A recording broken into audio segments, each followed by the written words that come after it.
สบายดีทุกคนตอนนี้ปารับดินจะพามา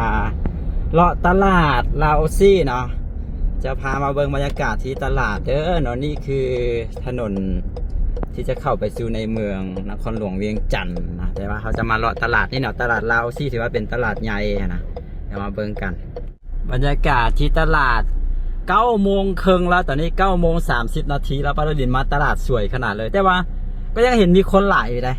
มื้อนี้วันอาทิตย์เนาะยังเห็นมีรถแล้วก็มีคนหลายอยู่เดี๋ยวเขาต้องไปหาบอนจอดรถแล้วก็เดี๋ยวจะพายางเลาะเบิ่งตลาดเด้อเนาะนี่คือบรรยากาศตลาดลาวออกซี่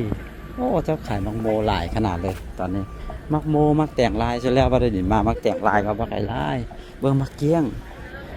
บ่อแก้วนะมักเกี้ยงบ่อแก้วมักเกี้ยงหลวงน้ำทาเจ้าขายเป็นหมื่นเป็นอย่างในแถวนี้นี่มักแต่งโมทุกคนแล้วก็มักแต่งลายแต่นี่มักแต่งลายหลายแหงเนาะแต่งลายบ้านเฮานี่นะเสร็จแล้วพอเราดิซื้อไปมีเป็นรอยแซ่บๆทางนั้นนี่แบบนี้เลยโลเท่าไหร่ล่ะ13อ่ะ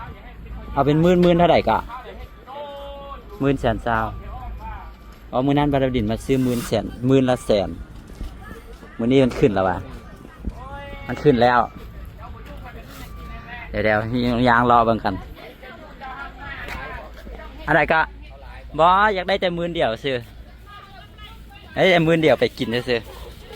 เดี๋ยวไปจะได้ออกมาเอาเนี่ยทุกคนมักแตกลายมักไม่ลาวเขาทั้งนั้นเลยเห็นป่ะแซ่บๆเลยเนี่ยเอาว่าได้แพงได้โลนึง13,000 กีบ10,000 120,000 10,000ก็คือ12 โลเมื่อนั้นปารินมาซื้อ10,000 100,000ก็แล้วแต่บางมือแล้วแต่บางบ่อนะก็ต้องเบิ่งน้ำกันเดี๋ยวขากลับมาแล้วเดี๋ยวจะมาซื้อนะนี่มาแต่งลายมาแต่งบ้านเฮานะเป็นเผือกเป็นมันเบิ่งมักม่วงมาดูปีนี้มักม่วงแห้งว่าเป็นลายนะอย่างก็มีมักซีดามักซาลีพระเจ้าขายทรงขายอย่างนำได้อยู่แถวนี้มักแต่งมันเผือกมัน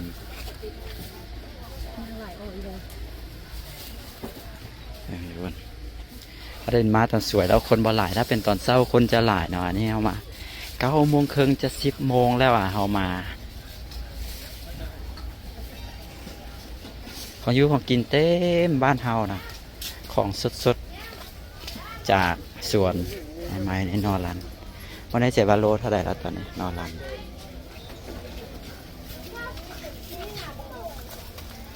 กำลังกินข้าว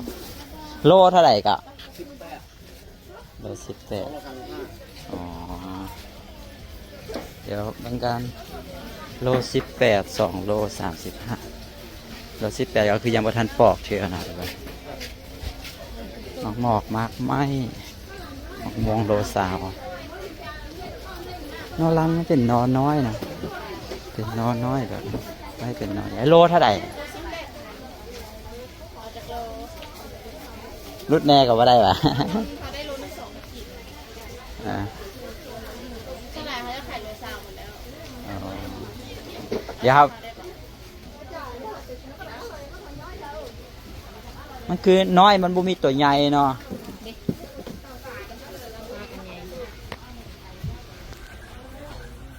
เบิ่งลองจัก2-3 โลเบิ่งเอาฝากนี่เบิ่งเอาตัวใหญ่แล้วนี่มันจะมีแนวกินนอนรันแซ่บเลยเนาะแต่ว่าไปปอกแล้วมันได้น้อย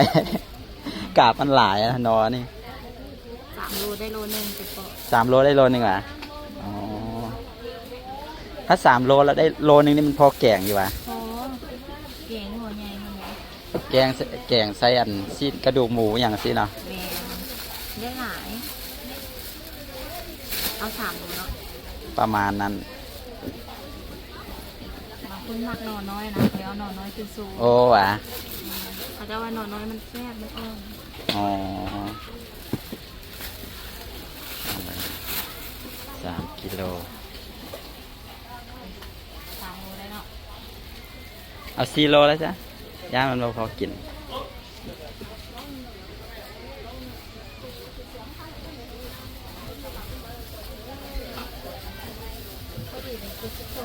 72,000นะจุด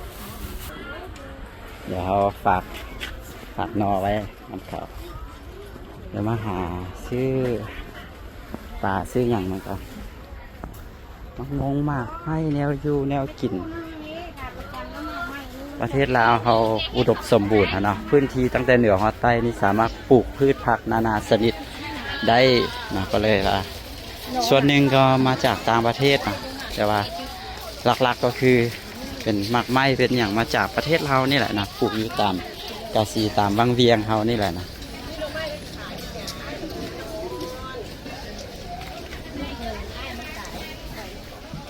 แนวอยู่แนวกินเขามาเลาะตอนสวยแล้วเนาะตลาดเพิ่นอยากปิดแล้วสวยแล้วถ้าเป็นตอนเช้าจะคือขึ้นแล้วก็มีของขายหลายเยอะอันนี้สวยแล้วจะ10 โมงแล้วถ้าว่าเดี๋ยวจะมาหาซื้อป่าเหมือนพระเจ้าอันนั้นหมดแล้วอันนี้โอ้พระเจ้าเซาขายหมดแล้วจะเซาขายหมดแล้ว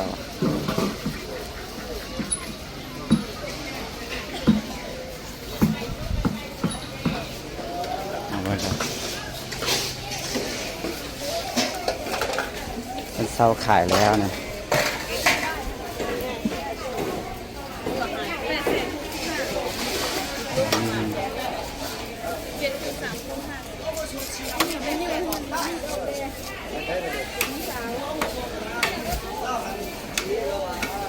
ถ้าเนี่ยที่รถถ้าเขาเนี่ยที่รถผลิต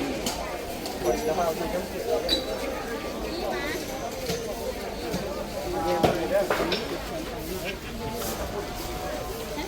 มันเป็นป่าบึกอ่ะ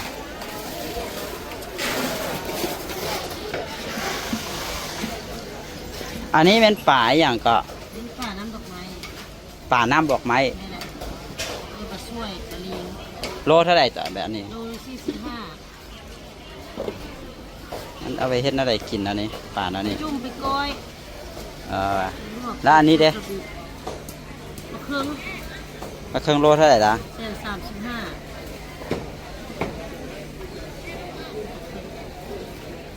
โอ้มีเฟิร์มขึ้นมา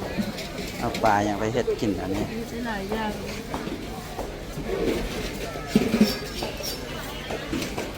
ถ้าปลาตองเลยอันนี้เป็นปลาตองมันปะ นี่แหละนี่ประตู โลเท่าไหร่ละ โลละเศษโลละ2เศษ3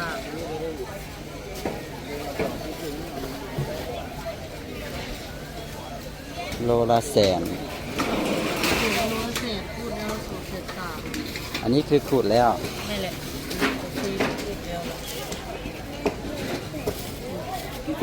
ลองตัวนี้มันได้จากโลนี่ โลป่ายนี่แหละโล6ขีด มันชื่อจากพันกับ 160,000ดีป่ะ เอาเลย ตัวนี้เลยนะ เลย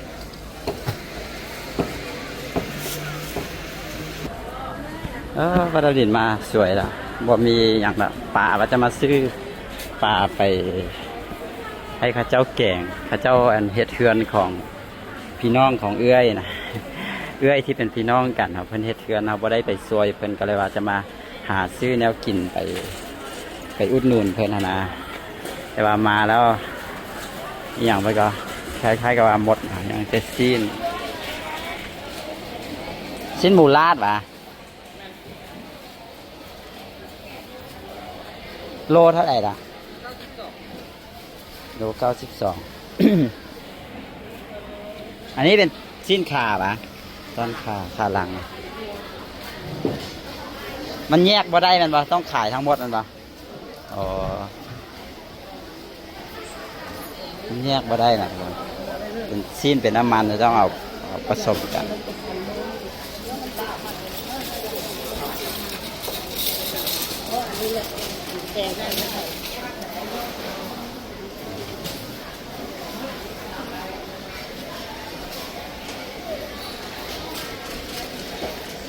ชิ้นก็สิหมดแล้ว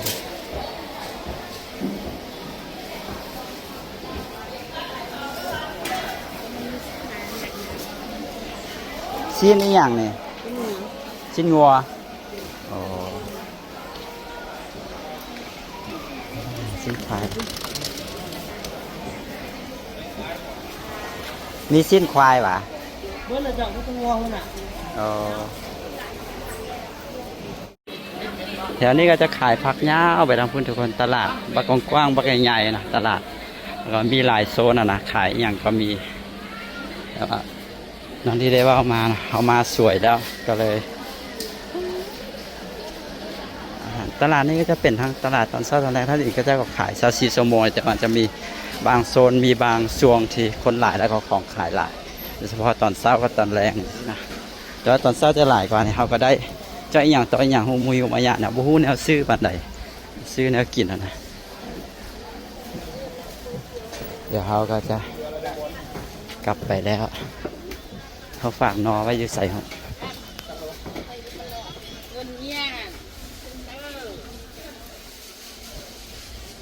เขาฝากนอไว้อยู่ใส่ห้อง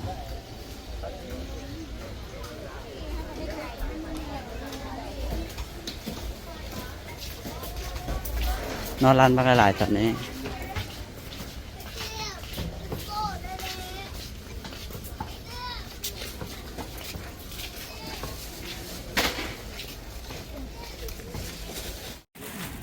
วันนี้มักแตงมื่นละแสนกีบถือว่าเนาะเป็นตากินขนาดเลย พระเจ้าขายว่าได้แพงเลยเนี่ยพระเจ้าก็ได้ซื้อมากระหลายเนี่ยไม่ได้ซื้อไปขายได้ซื้อไปกินแล้วโอเคเข้าใจเด้อได้เข้าใจกันเครื่องที่เขาได้นะทุกคนจะซื้อไปสู้พี่น้องกินนะเขาจะเอามาเฮ็ดเรียกด้วยกันนะก็ประมาณนี้ทุกคนที่นี่ก็คือตลาดลาโอซี่นะมีแนวขายหลายแล้วก็ราคาถือมาเลาะกันได้นะทุกคนเพราะว่าส่วนหลายเขาเจ้ามีทั้งขายทรงแล้วก็ขายย่อยนะขายทรงก็บ่ขายหลายได้อยู่นี่นะตลาดน้อยๆตลาดน้อยใหญ่ต่างๆก็มาซื้อเอาเครื่องนี้นะมาซื้อขายยกขนาดแล้วก็ไปขายต่อนะก็มาเลาะกันได้ผู้ใดแบบว่ามีเรียกมีการที่ว่ามาอยากซื้อหลายนะซื้อเป็นมือเนี่ยแน่นอนนะมาซื้อนี่จะได้ราคาเนี่ยคือมักแต่งสินะเขาเจ้าขายโลนึง13,000 กีบนะแต่ว่าถ้าเอาเป็นหมื่นก็คือหมื่นละแสนนะเห็นบ่ได้ราคาถือแล้วนะขอขอบใจทุกคนที่เข้ามาเบิ่งด้วยเขาจบวิดีโอนี้ไว้ได้เพียงเท่านี้แหละสบายดี